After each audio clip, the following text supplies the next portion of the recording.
Hi, it's Steve from PartSelect. Today we're going to show you how to change the rod socket on your washer. That's a really easy job. All we're going to need is a stiff putty knife and a 1/4" nut driver. Let me show you how we do it. Now before we begin this repair, we are going to need to disconnect the power, so pull the plug to the washer. We're also going to want to pull that washer far enough forward so that we can remove the fill hoses from the back. So be sure to turn off the water supply before you remove the hoses. And once we've done that, we'll take our putty knife and we're going to go in this gap between the front panel and the top panel, and you'll locate a hidden spring in there. Simply depress it with the putty knife and pull the front panel forward. And tilt the front panel forward and lift it off of the 2 tabs on the bottom that secure it there. You can set that aside. Next, with our 1/4" nut driver, we're going to remove 2 screws that secure the top panel to the cabinet. Now we're going to take the main top and just lift it up a couple of inches. Next, we're going to raise the lid to its open position. And then we're going to depress the tab on the back of that lid switch towards the front. And then we can push the lid switch up through the opening. And you can pull the lid switch towards the back of the washer, release it, and drop it through the opening. And now close the lid, and we can remove the main top.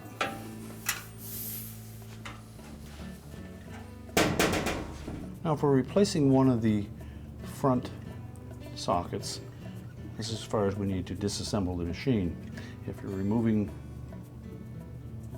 you're replacing one of the rear 2 sockets, we'll need to also remove the control panel mounting bracket and set the control panel, back panel, and mounting bracket aside so that we can access the rear ones.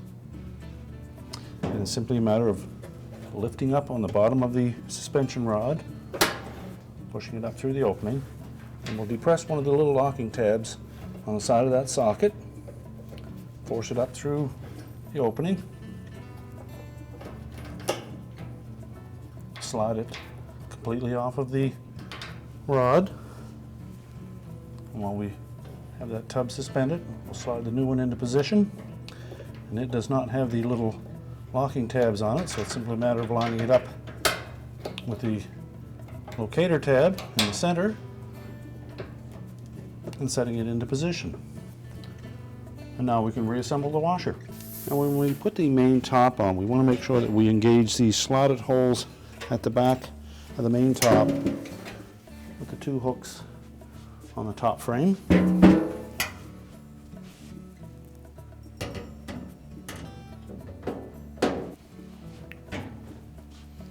Now next we're going to raise the lid and just tilt up the front of that top panel enough that we can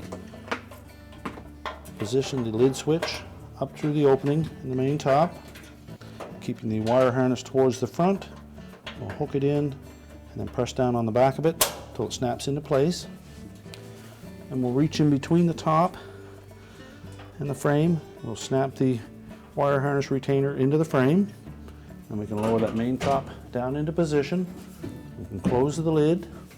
Now next we'll replace the 2 1/4" hex head screws that secure the main top to the cabinet. Next we will replace the front panel, and we'll make sure that we line up those 2 slotted openings on the bottom with the tabs on the base frame. And then as we tilt that panel forward into position, make sure that the little locating pins line up with the openings on the front panel, and then just snap it into place. Now we can replace the drive block for the agitator. It is splined on the inside to fit the agitator shaft, so you just drop it down into position. We'll take our 7/16 bolt, and then with a ratchet or wrench, we'll tighten that securely. We'll have to hold the tub in position while we do that. Next, we'll take our agitator and we'll put it back in place. And you'll note that there are some plastic tabs that hold that to the drive block.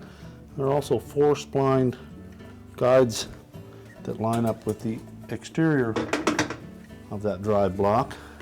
And those guides also correspond with the fins on the bottom of the agitator to help you line it up easier. So set it over the dry block, slide it down into place, and give it a sharp push to lock it into position. We're now ready to reconnect our fill hoses and reconnect the powder, and the repair is complete. I told you it was an easy job.